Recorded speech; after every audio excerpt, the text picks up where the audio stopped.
विरारमध्ये राहणाऱ्या एका शिक्षिकेच्या घराला भीषण आग लागली। धक्कादायक बाब म्हणजे या आगीत 12वी बोर्डाच्या परीक्षेला बसलेल्या विद्यार्थ्यांच्या उत्तरपत्रिका जळून खाक झाल्यात।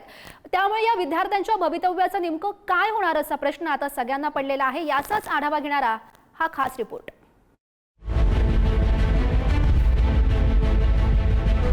विरारच्या नानाभात परिसरात राहणाऱ्या प्रिया रॉड्रिक्स यांचं हे घर। या घराला लागलेल्या भीषण आगीत लाखो रुपयांची मालमत्ता जळून खाक झाली। पण त्याहून धक्कादायक बाब म्हणजे 12वीच्या परीक्षेला बसलेल्या 175 विद्यार्थ्यांचं भवितव्यही अंधारात आलंय। कारण प्रिया रॉड्रिक्स या शिक्षिका आहेत। 12वीच्या कॉमर्स शाखेच्या ऑर्गनायझेशन ऑफ कॉमर्स या विषयाच्या उत्तरपत्रिका तपासण्याची जबाबदारी त्यांच्यावर होती। खरं तर कॉलेजमध्येच त्यांनी उत्तरपत्रिका तपासायला हव्या होत्या, पण त्यांनी त्या घरी नेल्या। सोमवारी त्यांच्या घराला आग लागली आणि उत्तरपत्रिकांचा गठ्ठा आगीच्या भक्ष्यस्थानी पडला।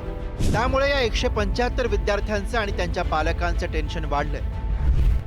दरम्यान या प्रकरणी दोषींवर चौकशी करून कारवाई केली जाईल आणि विद्यार्थ्यांचं कुठलंही नुकसान होणार नाही अशी ग्वाही शालेय शिक्षण मंत्री दादा भुसे यांनी दिली आहे। उत्तरपत्रिकांची तपासणी झाली, त्याची मार्कशीट पण तयार होऊन शाळेमध्ये आहे आणि त्या ज्या काही मॅडम घरी उत्तरपत्रिका घेऊन गेल्या होत्या, हे कायद्याने पण चुकीचं आहे।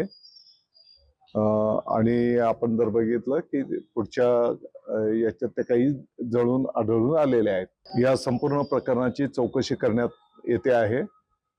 जे कोण दोषी असतील त्यांच्यावर कारवाई केली जाईल। 12वीच्या उत्तरपत्रिका तपासताना गोपनीयता बाळगावी असा शिक्षण मंडळाचा नियम आहे। पण नांदेडहून धर्माबादला जाणाऱ्या एसटी बसमध्ये एक शिक्षक 12वीच्या भौतिकशास्त्र विषयाच्या उत्तरपत्रिका तपासत असल्याचा व्हिडिओ काही दिवसांपूर्वीच व्हायरल झाला होता। नवी मुंबईमध्ये तर 10वीच्या उत्तरपत्रिका कचऱ्यामध्ये पडलेल्या आढळल्या होत्या आणि आता विरारच्या शिक्षिकेच्या घरात जळालेल्या या उत्तरपत्रिका।